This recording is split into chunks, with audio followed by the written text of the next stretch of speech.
Welcome to Jammin' with Jason Mefford, a show where we discuss topics relevant to chief audit executives and professionals in audit, risk, and compliance. We discuss the technical and soft skills needed to navigate the minefields of organizations. You hear best practices and practical advice for helping you advance your career, and we'll even talk about music, mindfulness, and psychology, because we can. So sit back and relax while you listen to the #1 podcast in the world for internal auditors, unscripted and unedited. Hey, welcome everybody. I am excited to have my friend Hal Garyn with me today, and this is going to be a great discussion. If you follow Hal or myself on social media, you'll see. I think at one point we said we're brothers from another mother. Because of kind of how close we are and similar in a lot of the views. And so I'm excited to have Hal here. Hal, how you doing, man? I'm doing great, Jason. How are you doing today? I'm good. And it's, I think this is going to be a great opportunity. I think in our discussion today, we may go a few different places, right? Because we're just going to start talking. So, everybody that's listening, imagine that you've got two veteran chief audit executives who've been in this industry for decades. We don't want to say how old we are, but decades. And we're just going to kind of hash through some stuff because I think as we've talked, there's some things that both of us are concerned about that I think the profession needs to hear. So, but maybe before we get started, Hal, maybe just give people a minute or two kind of background on you so they get to know you a little bit more, and then we'll just kind of jump in to a discussion. Sure, Jason. Thanks. I'm so excited about being part of this today and look forward to the conversation wherever it leads. So from a career standpoint, I did not know internal audit existed, and I was being groomed through my undergraduate accounting degree for the CPA track and all of that, and stumbled across internal audit and have spent the vast majority of my career in internal audit and risk management related roles, predominantly in financial services. I did have the pleasure of being the chief audit executive, as well as leading a number of other functions for a large bank in the Midwest, in the Omaha, Nebraska area, and also headed up internal audit for a mutual insurance company out in Seattle, Washington.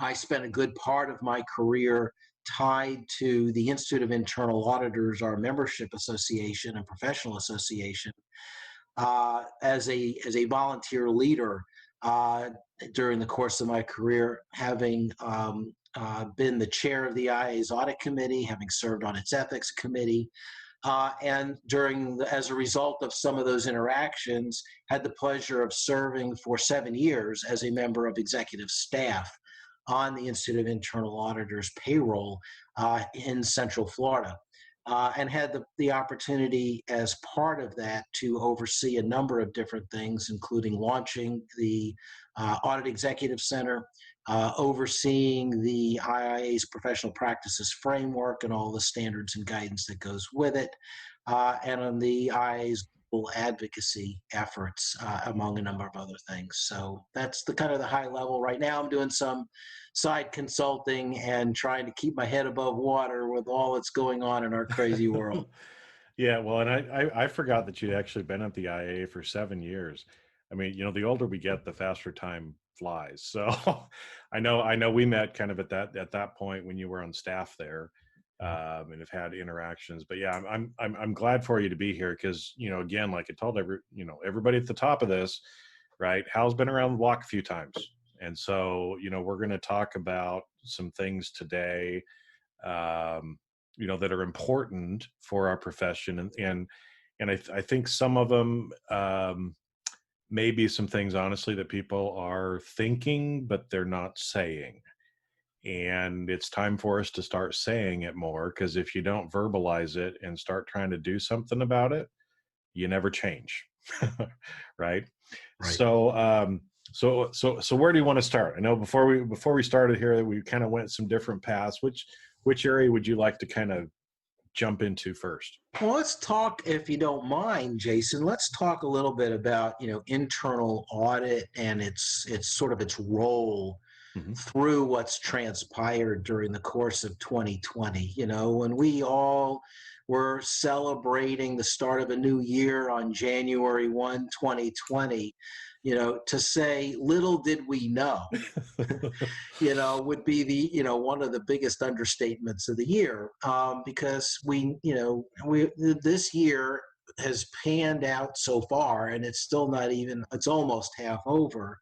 And people use the word unprecedented, and that's not even a strong enough word anymore. One of the things that is really on my mind a lot is internal audit's relevance.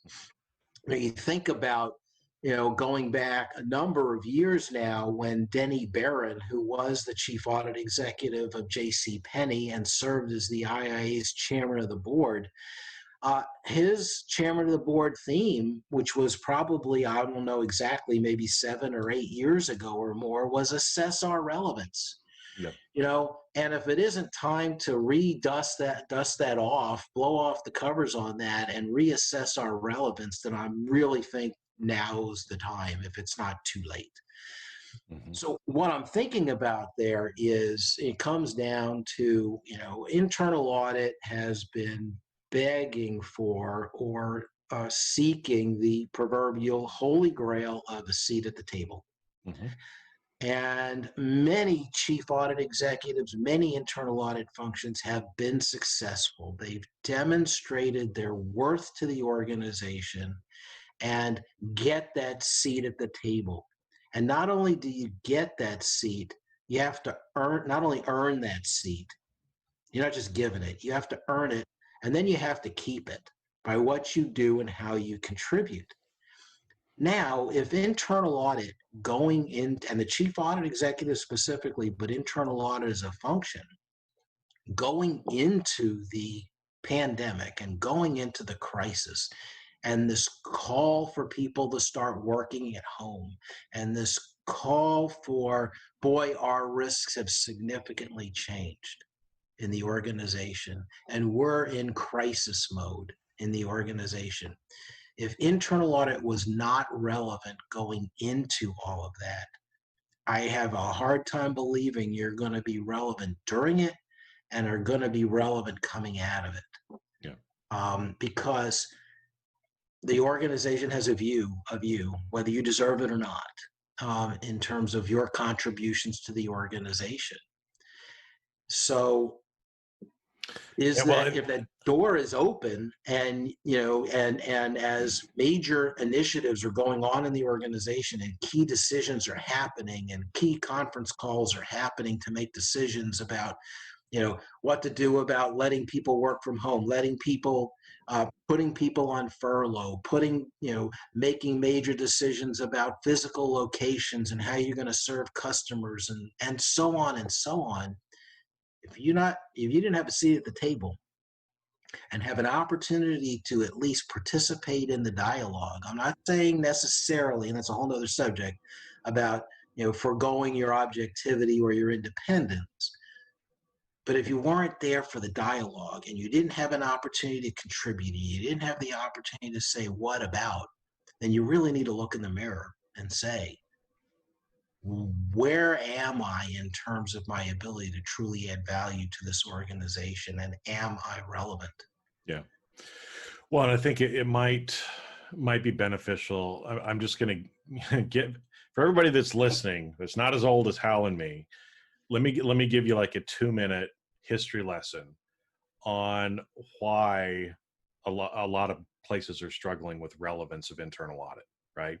Is, if we go back to mid 90s, right, when we were talking about kind of change the standards, change the definition of internal auditing, and we kind of gone from a very compliance, very financial accounting based group, right? That's mainly the ballywick that we were in, that and maybe operational auditing. And then you get to the end of the 90s and we had the dot-com bubble, right? Which all of a sudden, again, an issue for a lot of companies, sent us into a little bit of a recessionary time, and priorities started to change a little bit. Then that followed very closely with 2001, 2002, with not only we had the tech bubble, but then we had all the Enron, WorldCom financial reporting scandals that thrust internal audit into that internal controls over financial reporting, the SOX reporting, right? Pushed internal audit back into that, financial accounting area. And that's what people perceived us to do, because we had to help out, right? First and second year of SOX, everybody was going crazy, and we were the one that stepped up and helped. So it kind of boxed us back into that corner. Then we start coming out a little bit after that, and then we get hit with 2008 and the risk management issues, which has given rise to more risk management being done by organizations where, again, historically, we've, as internal audit, have helped out with some of that. And so we've had like 3 or 4 major events probably in the last 20 years that not only push us back into the finance and accounting area, but also gives rise to these new second lines of defense, right? The second line of defense, or the 3 lines of defense, didn't exist until all these second lines started coming in, which started performing or doing things that maybe historically internal audit had done. And so I think that kind of leads into this relevance now, where some executives are saying, well, why do I need internal audit to do all this compliance work? I've got a whole compliance department. Why do I need help with risk management? I've got a whole ERM department, right? And I think that's gotten a lot of people kind of struggling with, well, what does internal audit do now, and some of these relevance questions. Yeah, so I think, and I mean, I agree with a lot of what you're saying there, Jason. I think that, in a steady state environment where nothing would have changed, and internal audit, in doing its risk-based audit plan, populates part of its audit plan with planned evaluations of these second line of defense functions. And it's part of what the work, is compliance, is risk management, is IS security, are all of these functions, if they come up, from a risk-based standpoint on your plan for projects, are they fulfilling their mission? Are they doing what they're supposed to do for the organization? And you can be that independent assessment. Yep. And provide assurance, which is your key role, to executive management, to the audit committee, to the board, that these second line defense functions, which have become critical for organizations in managing their risks, are doing what they're supposed to do. But when you thrust yourself in the middle of a crisis, whether it's the pandemic that we're living right now, or whatever the crisis may be, then internal audit is going to be, hopefully, looking at its risk-based plan and saying, wait a minute, the risks have completely changed right now. So here's all these projects that I had in process. Most of them I don't know that I'm going to finish right now. And all the ones I had planned on doing, many of them I'm not sure I'm going to do. Other ones I need to pre-prioritize and do now. And others, maybe you just need to, and I'm going to be a little controversial here for some folks, but I think if you have to, put your risk of objectivity aside and say, how can I help the organization? Yeah. If the the day the pandemic became real for people, sometime in probably March, and people were being asked to go and work from home for some indefinite period in significant numbers. If internal audit wasn't before then, or at least then, in the chief audit executive raising their hand and saying to the organization, how can I help? And seeking out ways to be meaningful and relevant to the organization, even if it meant impairing your objectivity, your ability to be unbiased in future projects.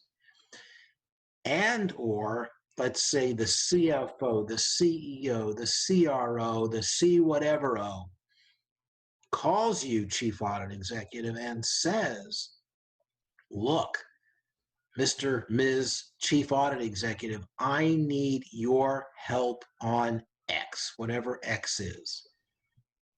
And you pull out the soccer red card, and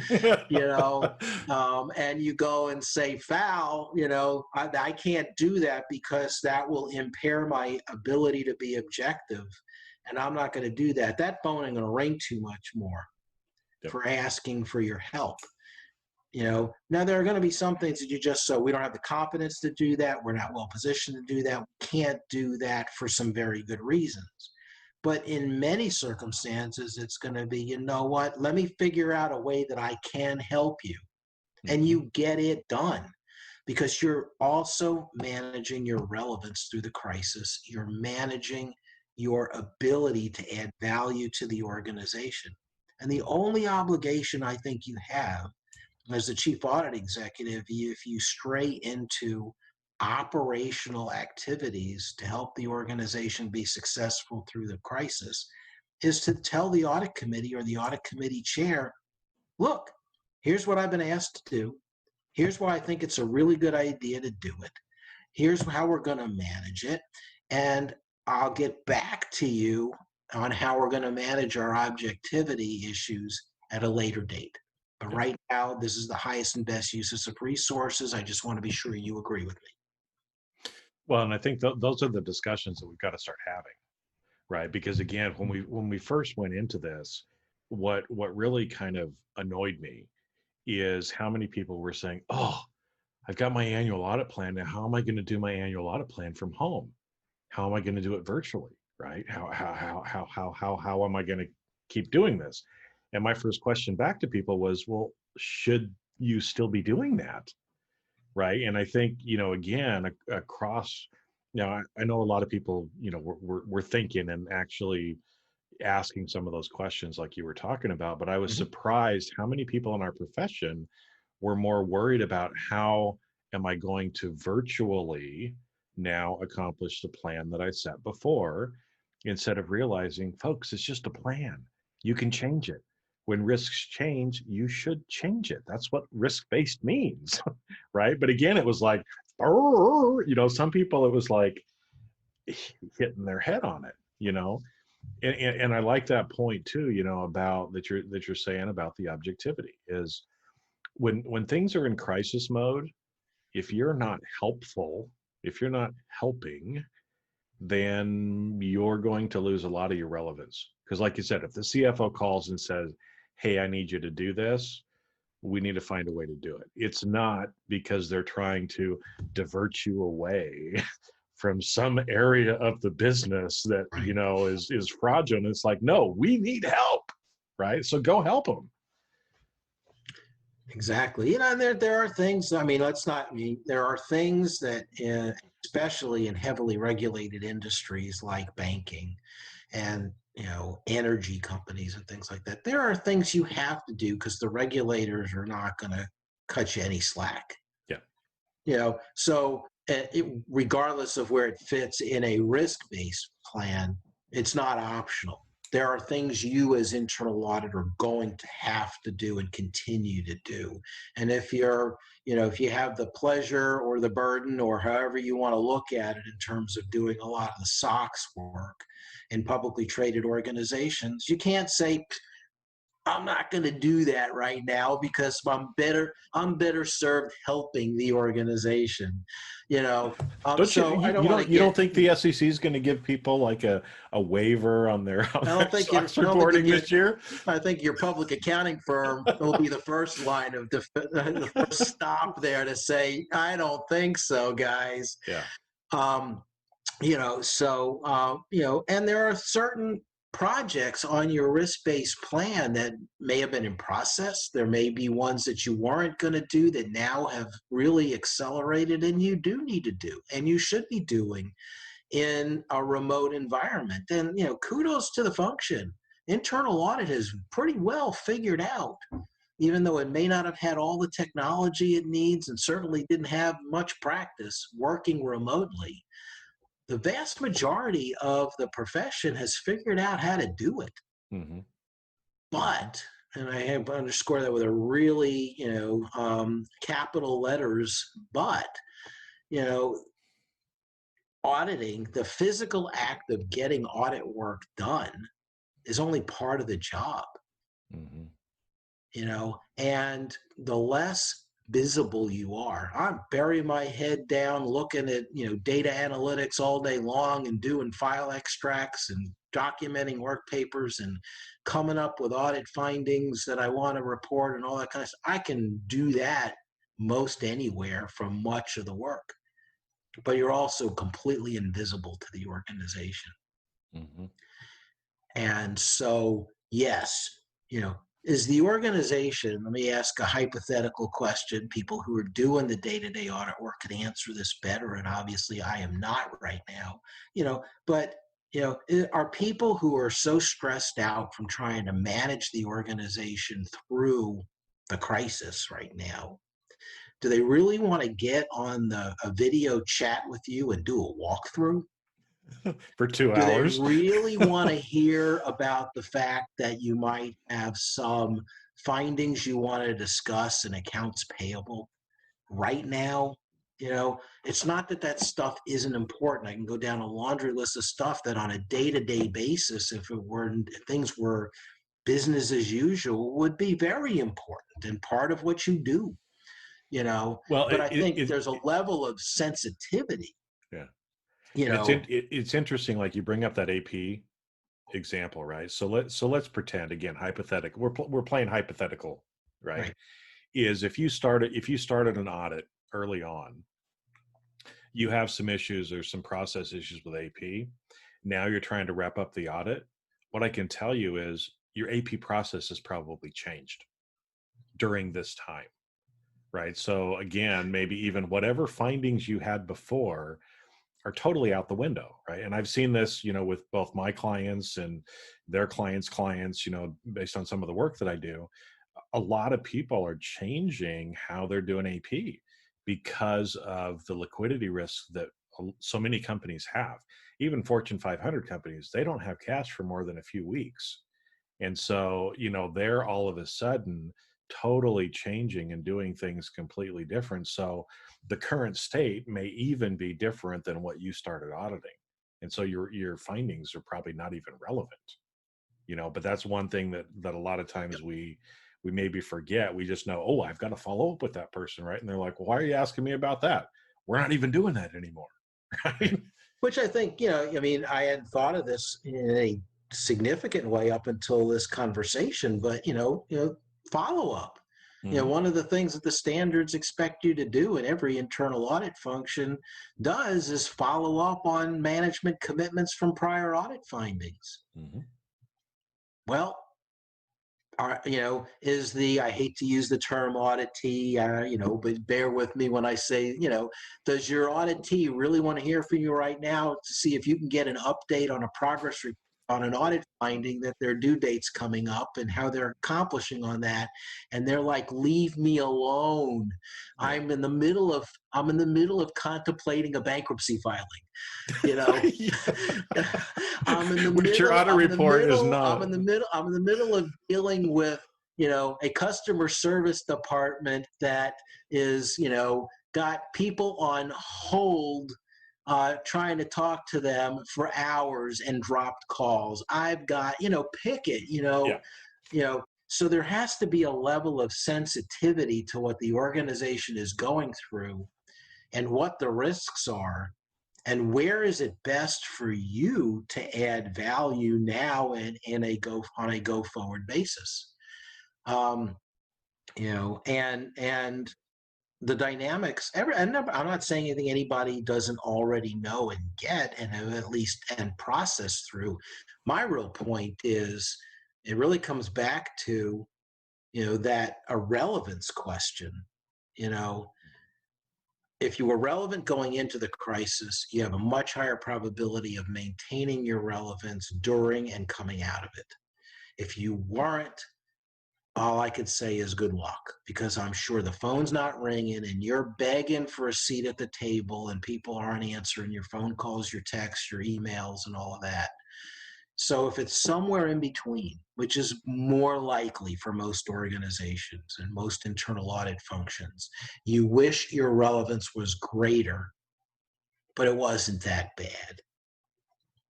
How do you maintain it and improve it?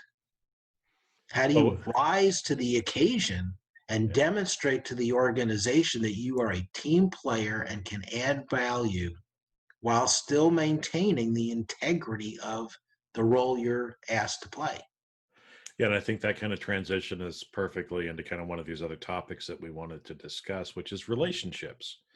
Because, what you had said just before too about, I think too much of the time we think, and I can't remember exactly how you said it here, but that, us doing the particular test as an example, or writing the report, that's not ultimately the value. That's work that we have to do, but ultimately we're in a relationship business. And I think a lot of times internal auditors, especially because of, holding on to this independence and objectivity idea, and thinking that we have to be, in order to have both of those, we can't have any sort of a relationship with anyone in the organization. Well, then we come across as aloof, as somebody who's a jerk, that just shows up and tells me what's wrong. And I think we've really got to start realizing how much of what we do is relationships, and developing those relationships, making those deposits in the relationship. And like you said, if you didn't have relevance going into this, I think probably your only way out of it is to develop some of these relationships very quickly and help people. Show them that you're valuable, show them that you're relevant by helping them do what they need to do right now. Yep. And I think back, whenever I was, doing the hands-on audit work and serving on a staff, and then when I was leading a function, internal audit, as a chief audit executive, and encouraging my staff to do, and that was, physically find a way to be in the area you're auditing as much as possible. Can I get a desk? Can I get a cube? Can I, you know, have chats with the individuals? Can I get to know them while I'm physically there doing the work? Because you learn so much that is more than just the physical act of getting the audit work done and meeting the audit objectives, by interacting with people, by talking with them, by getting a sense of the culture and the environment. Mhm. As a chief audit executive, I would spend as much of my time as I could away from my desk, walking the halls, stopping by and talking with people. You think about, in a remote work environment, we can physically get the vast majority of the work done, the physical aspect of getting internal audit work done. Technology has aided that incredibly. But are you going to be effective auditing is the question I have to ask, in adding the most value to the organization, because it's a lot harder to go down and go knock on someone's door, go stop by their cube and say, hey, you got a minute, when you're at home or they're at home or you're both at home. And it's more of a act of scheduling something. Mhm. And people are going to be too busy for that. But if you develop the relationship and you've cultivated the relationship, when you walk down the hall and knock on the door, the person is going to say, maybe it's the CFO, just use that as an example, oh, every time Hal comes to talk to me, it's generally something very important. Let me see what he's got to say, and you have that conversation. You could say, I guess you could say, hey, Jason, let's go to lunch, and I'm the auditor and you're the client, the auditee, and you go to lunch and you have a conversation about the organization and life and the subject area under audit. I suppose you could both go to your respective kitchens, get a sandwich, sit back down at your PC at home and have a conversation over lunch. Yep. I really question how successful internal audit can be when, in my opinion, the success, the effectiveness is so much of a relationship building and Well, and even relationship sustaining activity. yeah, and that's why, it does make it a little harder in a virtual environment because you have to be more scheduled, right? I mean, we used to do things like we'd bring in donuts or bagels every Friday. Why? We'd put them in our area, and as soon as people knew, everybody from all over the headquarters building was coming down to get them, right? Perfect.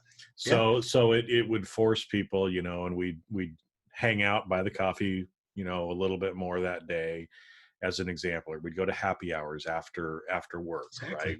with some of the groups. Those are easier to do in a physical-ish type of an environment, but you can still do those things virtually, right?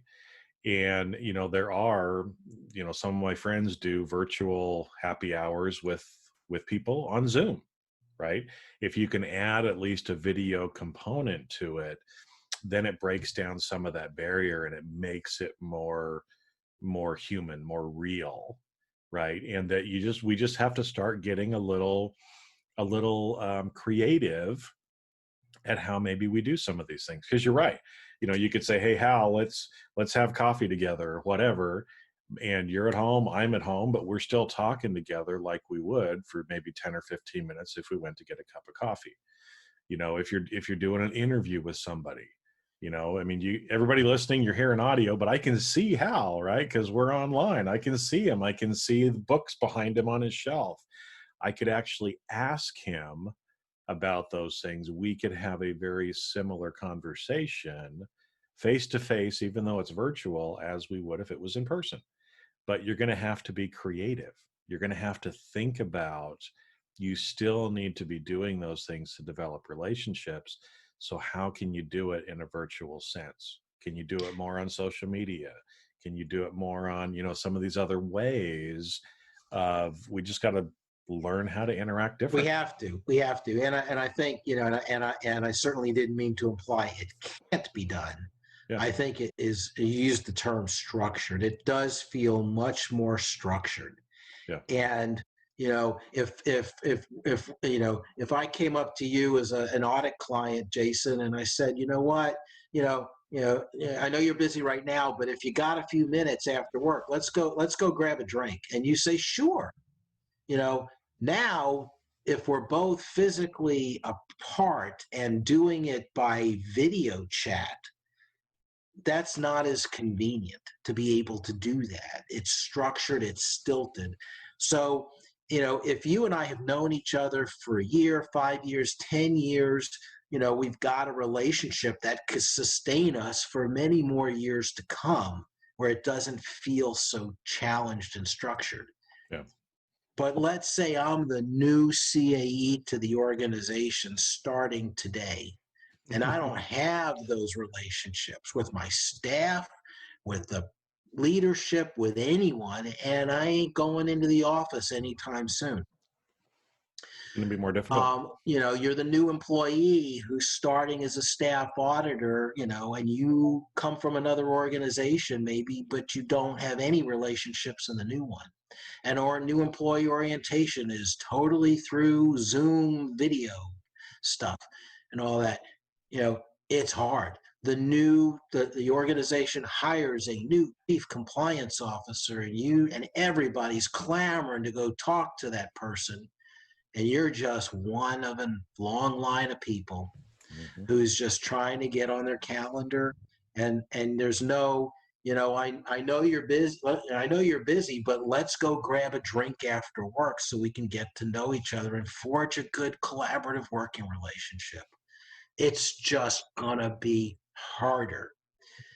And internal audit can, the risk is you gravitate to what you feel most comfortable with, Mhm. and you can feel much more comfortable. Stereotypically, not everyone, but stereotypically, you can feel more comfortable putting your head down, burying your head into yourself into the physical aspect of getting the internal audit work done, and relationship building, which sometimes gets short shrift. might get pushed to the side more and more.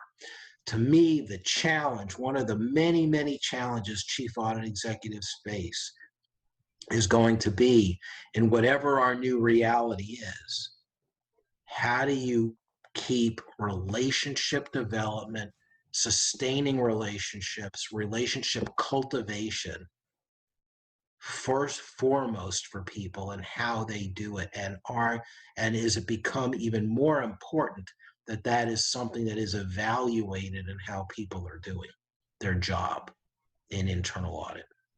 Yeah. Well, like we said, I mean, one of the ways to help develop the relationships is, of course, if people are asking for your help, or I guess you can also then kind of go out and offer your help, because again, that's what I would suggest to any CAE is it's like, well, if you don't know what to do, who do you report to? If it's the CEO or the CFO, go ask him, hey, what's the biggest deal? How could I redeploy my resources for the next couple of months to help us get through this, right? Again, realizing, okay, I've got maybe half my staff has to work on these other compliance or, SOX type of things, right? Regulatory things, but I've got half my staff. How can we be of best service to the company? And having those discussions, at least coming forward. If you don't know the answer, then go ask somebody. Right? Because I don't think it's not gonna take you too many executives of reaching out and saying, hey, we're kind of redoing our audit plan, or is there some consulting work that we could help you with, or some other ways that we could be of service to you or your team, or maybe some assurance or other things that you're looking for. I don't think you're going to have to make too many of those phone calls before you're going to have more work than you can actually get done. But we've actually got to get out of our comfort zone and actually ask, right? Or like you said, field the question when people call and say, hey, Hal, I'm the CFO, I need your help on this, that we just stand up and say, all right, let's do it. And if we need to, you go back to the audit committee and say, hey, our audit plan has changed. Because I know that was one of the things that a few CAEs asked me about. It's like, well, what do I do with my audit committee meeting? I'm like, you just tell them what's going on. Yeah, but I have this audit plan. I told them I was going to do this. It's like, again, time out. I can understand, right? If you go back now and say, hey, I created my audit plan fourth quarter last year. We had no idea. This is how I think we need to move forward. They're probably going to say, yeah, that makes a lot of sense, right? And I think, part of the relationship dilemma is going to be, what is the CAE's relationship with the audit committee, and specifically the audit committee chair? Mm-hmm. You may have your quarterly formal meetings. You may have interactions with the audit committee chair in advance of the meeting to the agenda, to discuss the agenda and all that. I would expect or hope that the dynamics of that relationship have changed and improved as the risk profile of the organization has become much greater and much more dynamic through the last couple of 3 months.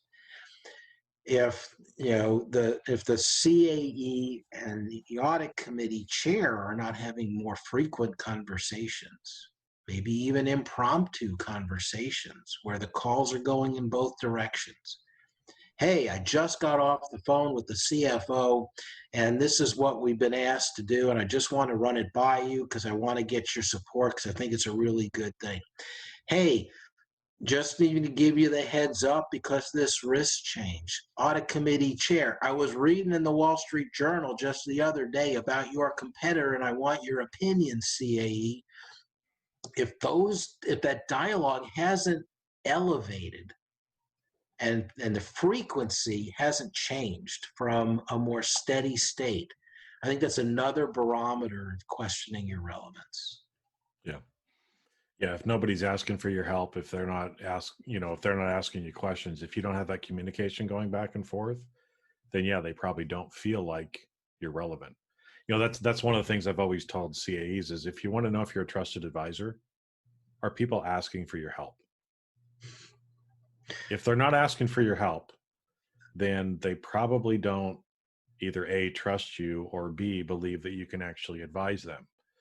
So, that's a barometer. And like you said, just like this communication, if you're not getting communication from anybody else in the organization, you've got a relationship issue, which means you probably also have a relevancy issue.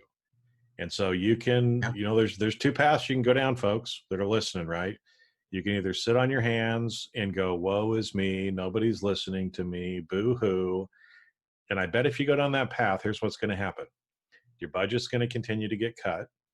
You may be outsourced, for lack of a better term, right? Because that's usually what ends up happening. And your future is not, you're not in control of it. You're just sitting there waiting for the axe to fall. Or B, you can actually get off your butt, get out of your chair, try to start thinking, creatively about some of these ways to start making yourself more relevant, start developing these relationships more with other people. That one, at least you got some control over. At least you're showing some initiative, and people are going to start to see you. And then if they see you, great. Then if they trust you, then you're gonna be growing in that relevance and relationship both. But if you just sit back and wait, I've seen this happen many, many times. When somebody just sits back and waits, the hammer is going to end up falling at some point. Yeah. And I think, to me, the old, it's not too late. If you're listening to this podcast and you're kind of reflecting on I wish my relevance footprint were better in the organization than it has been up till now. I thought it was good, but clearly through the crisis, it wasn't as good as I had hoped. There are things that can still be done. To me, we have to do it all the time, but make sure you're doing it. Don't look at at internal audit from the inside looking out, because you're going to be convinced you're adding value to the organization. You really have to look at the internal audit from the outside in and say, what does the organization need from internal audit right now? Not what is the product I want to deliver. Yeah. And how. So it takes you to, how can I help? What can I do to add value to the challenges I know you're facing?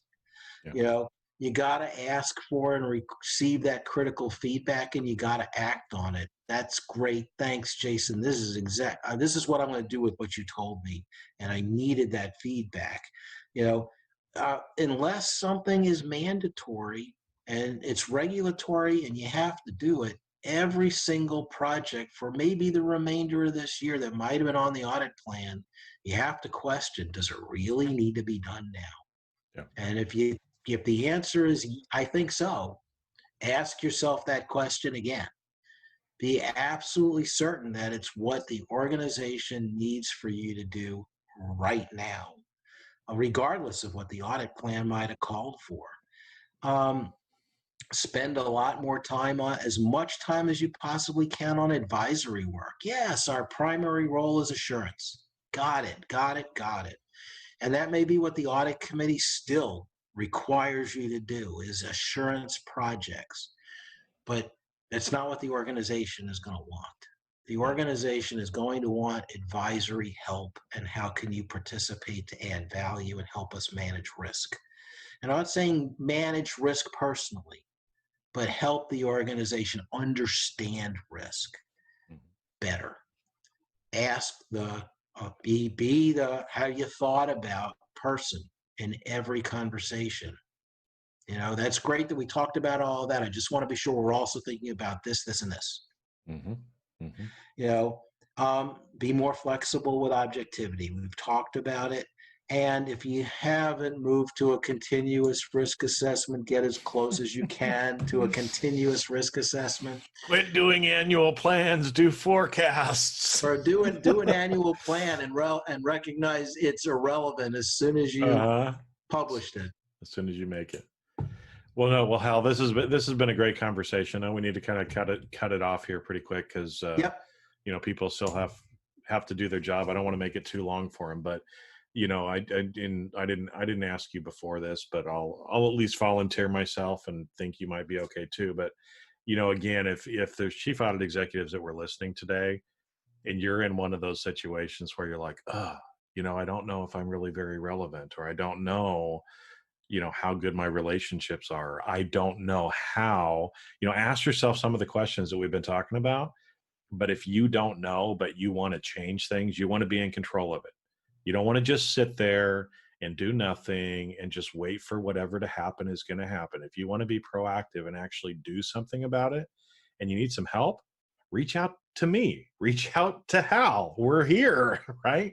We've been in this situation before, and we both have a, love and would just want to help our profession. And so if you're stuck in that, don't stay stuck. Reach out and get some help. Yep.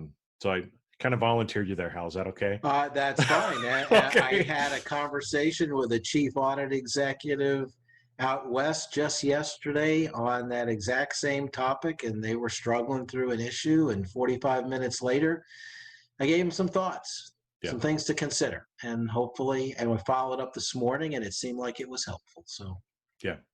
Well, because that's what it is. You don't, we're none of us are in this alone, unless you choose to be alone. If you want to be alone, fine. But if you want some help, there's people here that are willing to help.